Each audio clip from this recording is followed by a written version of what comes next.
Père avec quelques parents et amis qui se chargent des premières démarches auprès des parents de la jeune fille. La demande officielle est formulée par le père de famille, souvent au cours d'un repas et en présence de personnes honorables. Un débat entre le père de la jeune fille et celui du jeune homme s'engage sur le montant de la dot qui, ici, est versé, contrairement à ce qui se passe en Europe, par le père du jeune homme. Une fois l'accord réalisé, la mère du jeune homme rend visite à la mère de la jeune fille et se fait précéder de cadeaux d'usage tels que tissus, henné, sucre, thé, lait et dattes. Les fiançailles officielles sont alors célébrées à la mosquée après la prière de l'Asr, qui a lieu elle-même vers 4 heures de l'après-midi. Les fiançailles durent de 6 mois à 1 an, et c'est alors le versement de la dot, ce qui marque la fin des fiançailles et le début des fêtes du mariage, qui durent traditionnellement plus d'une semaine. Les préparatifs ne sont pas moins longs. 15 jours avant la nuit de noces, les marieuses, que vous verrez à l'œuvre dans quelques instants, entrent en action. Elles accompagnent la jeune fiancée au bain où une artiste en henné, colorant végétal qui teinte la peau, trace sur les mains et les pieds de la promise un dessin particulier aux mariés. Les marieuses font également porter à la maison du fiancé le sofa, c'est-à-dire des matelas, des coussins, des tapis, des rideaux.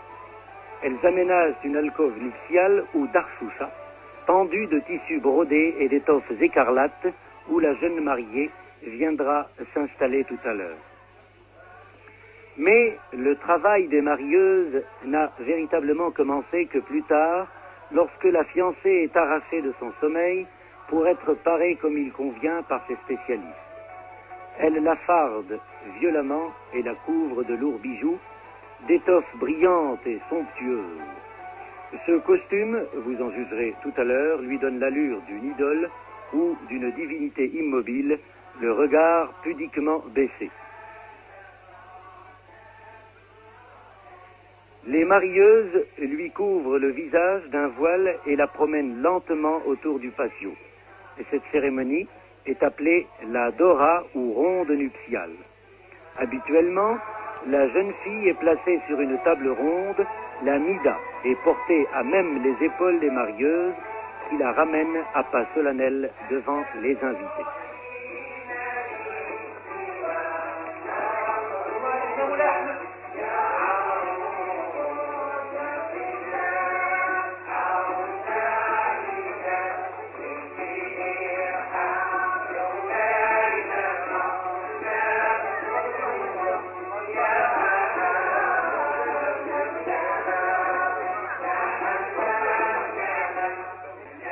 Hiya l'Arousa. Voici la mariée, voici celle qui est engagée, voici la plus belle de la famille, gloire à sa beauté et à sa jeunesse. Elle est douce comme le miel et le sel n'a pas encore gâté ses joues.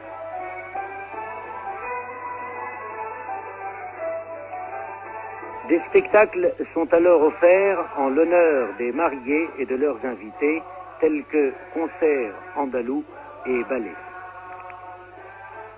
Pendant ce temps, le fiancé attend impatiemment le droit de voir enfin celle qu'on a choisie pour lui. Les marieuses vont d'ailleurs le chercher pour l'installer auprès de sa future épouse. Il est vêtu d'un burnous de laine blanche dont le capuchon est rabattu jusqu'aux yeux. Il gagne l'alcôve nuptiale accompagné de la marieuse principale. Les marieuses font une nouvelle fois éloge en poussant des yeux traditionnels, après quoi elles feront pivoter le mari face à son épouse, soulevant le voile qui couvre son visage et laissant les deux époux se regarder pour la première fois et échanger leur premier baiser. Les divertissements se poursuivent.